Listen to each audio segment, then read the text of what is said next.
I swung my mop and smacked the homeless man in the head. "Get away from this bench." This was my first job ever, and my manager Gary was watching through the store window with his arms crossed, because his one rule was, nobody sits on that bench. But the homeless guy didn't run, and my jaw dropped when he sat right back down. Then he checked a watch, way too expensive for a guy who sleeps on benches. I grit my teeth because he was destroying my number of homeless people deterred. I jabbed the mop in his face, but he leaned out of the way without looking up. So I grabbed his arm and pulled with everything I had, but he still didn't move an inch, like he was bolted to the bench. Gary banged on the glass, mouthing, "Hit him again," and I needed this job. So even though my hands were shaking, I choked up on the mop like a baseball bat and wound up the biggest swing of my life. I swung hard, but that's when the homeless guy caught the mop mid-swing with one hand, like he was Superman. He looked me in the eye, and my whole body went cold as he stood up. He was way taller than he looked, and he walked me backwards towards our store while I stammered apologies. Gary sprinted out screaming and stopped dead, because the homeless man said his full name. "Gary Huckle, your employee just smacked the owner of this store in the head." My soul left my body. "But you look genuinely homeless. It's not my fault." He ripped the mop out of my hands and smacked both Gary and me in the head. "You're both fired."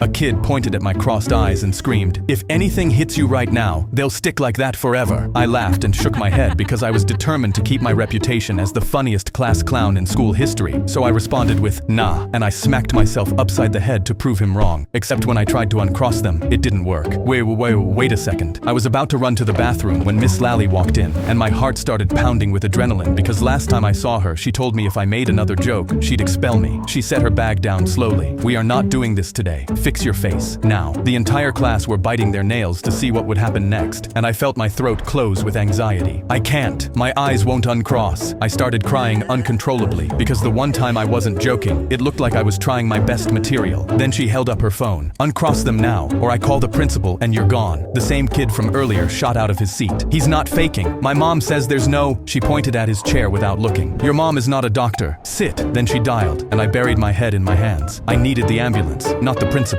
He stormed in. "What is going on here?" Miss Lally pointed at my face. "He's trying to be funny again." I tore my hair out in frustration. "I had my eyes crossed and hit myself, and now they're stuck. I can't uncross them." She rolled her eyes. "Yes, he can, and I'm going to prove it." She leaned down into my face, crossed her eyes, and said, "Watch. I'm going to hit myself the same way you did, and uncross right after." The entire room, including me, watched with our eyes wide open. When her eyes were crossed, she blinked hard, and rubbed them, and blinked again, then grabbed his arm and screamed the sentence she'd threatened to expel me over. "My eyes won't uncross." The principal looked from her face to mine and said, "Miss Lally, fix your face." She'd hit herself with her eyes crossed to prove the rule was fake, and it caught her exactly like it caught me. The same kid stood on his chair and pointed at both of us. My mom is never wrong. For the first time all year, nobody thought I was joking. 2 years later, me and Miss Lally are both still cross-eyed, because that kid's mom was right. Forever means forever.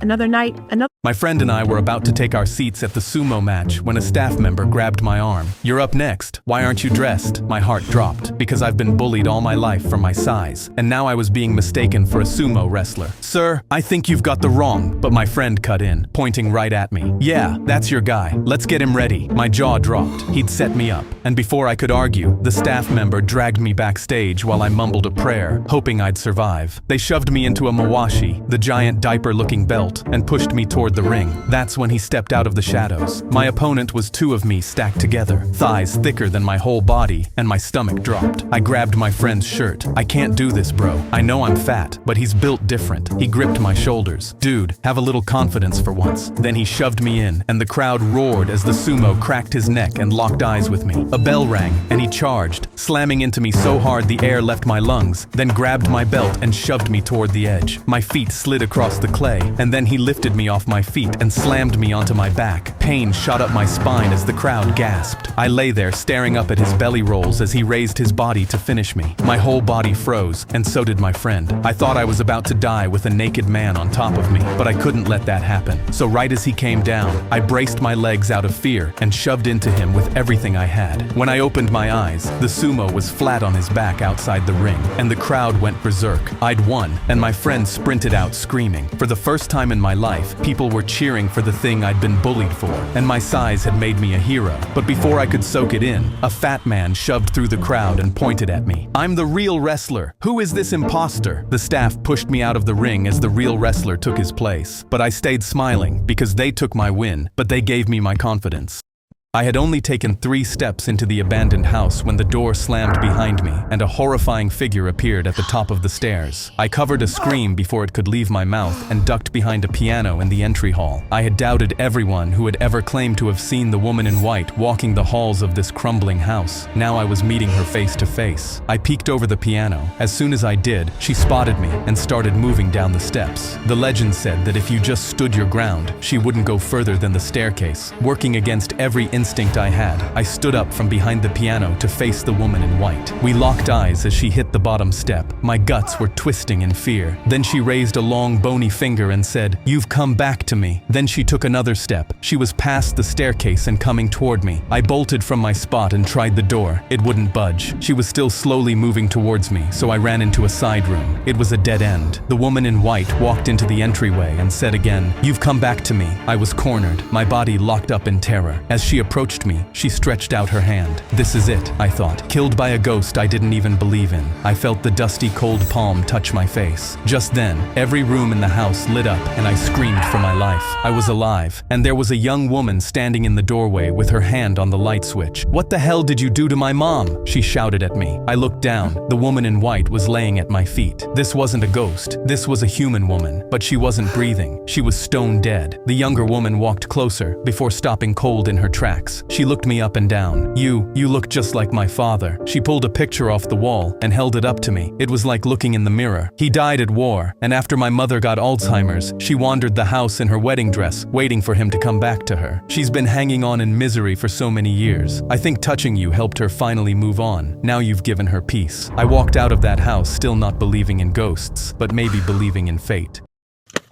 I unzipped my dad's suitcase from the inside and quietly climbed out, all while he had his back turned and had no idea I was here. 12 hours ago, he'd told me and Mom he was going on a work trip for a few days, but his voice sounded strange, so I snuck into his suitcase while he slept and stayed there all night to find out what he was actually doing. He placed the suitcase with me inside down somewhere, then grunted about how heavy it was and walked away. I climbed out, and my jaw dropped as my feet hit the ground of a cabin, and I realized I was on a cruise. Dad was on the deck, laughing with his friends, and I covered my mouth in shock. I ran towards him. "Dad!" He spit his drink out. "Son, what are you doing here? I hid in your suitcase." I instantly pulled out my phone and took a selfie. I was about to post about how I snuck on Dad's cruise when his friends ripped my phone away. "No, we told our wives we're on a work trip. If your friends see this cruise on your story, we're cooked." They slid me $100 each to not tell anyone, and I instantly grinned. "Okay," I took my phone back, "but only if you get me a lounge chair." The 4 of them instantly brought a lounge chair over. "Now fan me." I laid down and pointed at the giant leaves. My dad shook his head, but I just held my thumb over the FaceTime Mom button. They all instantly started fanning. By evening, I'd blackmailed $800, and Dad was personally feeding me grapes in the lounge chair while angrily muttering something about getting rid of me. I told him if he tries anything, I'll be snitching. But the next morning, I heard voices from the cabin. I walked in and saw the 4 of them playing poker. My eyes widened, and I instantly yelled, "Dad, you promised Mom you'd never play poker again." He facepalmed. "I'm not even playing for real money, son." But I was already snapping pictures. "I need $750 and your car keys. I want your car when we're home, or I'm showing this to Mom and saying you played for money." I showed him the photos that looked like real gambling. That's when he stood up and slammed his hands on the table. But suddenly the ship honked. "First stop." Dad's face lit up. "Actually, son, come with me." I followed him confused to the deck where people were getting off. Dad pointed at the antique store on the pier. "Can you go buy us all 1 blue and 1 white shellfish each? If you do, I'll give you a $1,000 total." I looked at him and screamed, "Hell yeah, I can." I ran down into the antique store and 15 minutes later walked out with 8 shellfish, ready to collect my $1,000. But that's when my jaw dropped. The cruise ship was already sailing away, while Dad and his friends waved at me from the deck, grinning. They were leaving me in Timbuktu with no way to get home. When the doctor told me I had lung cancer and a less 5% chance of survival, I wanted nothing more than for my wife to hold me. But when I drove home and told her, she went quiet before standing up and saying, "I'm sorry, I can't do this." She walked out of the house, and I sat there shell-shocked. I went to call her and ask if she was serious, but she'd already blocked my number. I spent the next week getting sick in the bathroom all alone when suddenly my doorbell rang. I opened it with the taste of vomit still in my mouth and saw a man in a suit. "I'm representing representing your wife in the divorce. He gave me divorce papers, and as I looked through, I realized my wife wanted the house, the car, and all our savings, arguing she needed them more anyway. I cried all night, trying to accept I was going to die, but then I saw my wife kissing another man on social media and decided to fight. But during my first chemo session, my wife walked in with her lawyer. She slid a pen and papers. "I just need you to sign this, honey. Easier to do it now than when you're too weak to lift the pen." It was the first time I'd seen her since. I went home feeling nauseous, but when I twisted the key, it wouldn't work. That's when my wife looked out from the upstairs window. "This house is technically in my name. I changed the locks." She threw boxes of my things outside the window. I cried and yelled, "I'm sick. I have nowhere to go." But she just shrugged. "That's not my problem." I walked to a homeless shelter with as many boxes as I could, throwing up along the way, and when court came around, I was in chemo going bald. She took everything and left me to die, but I didn't. My numbers climbed, and I kept a picture of her beside me at every chemo session. Because I hated her so much, I wanted to live just to spite her. 2 years later, I was cancer-free and got the keys to my own apartment. It was tiny and crammed, but I'd made it. But 3 months later, I came home and saw her in my apartment, hanging photos of us on the walls like she lived here. She smiled at me and my stomach turned. "I've been thinking, we should try again." I didn't even know what to say, but she brought her face inches to mine. "My new husband cheated on me and I have nowhere to go. I know I made mistakes, but everyone deserves a second chance." She leaned to kiss me, and I instantly backed away. "Are you insane? Get out." I ushered her out the door. She broke down crying, "You can't kick me out when I'm at my lowest." But I laughed. "That's literally what you did." Her jaw dropped as I slammed the door and took down all the photos. I hope she gets cancer. Me and my friends were setting up our senior prank when my friend poked me. "Dude, if we get caught, we don't even graduate, and this just looks like a pile of trash." I pointed at my boy Cole. He said it would look better from above. We gotta trust him. And before he could say anything else, the principal rounded the corner and locked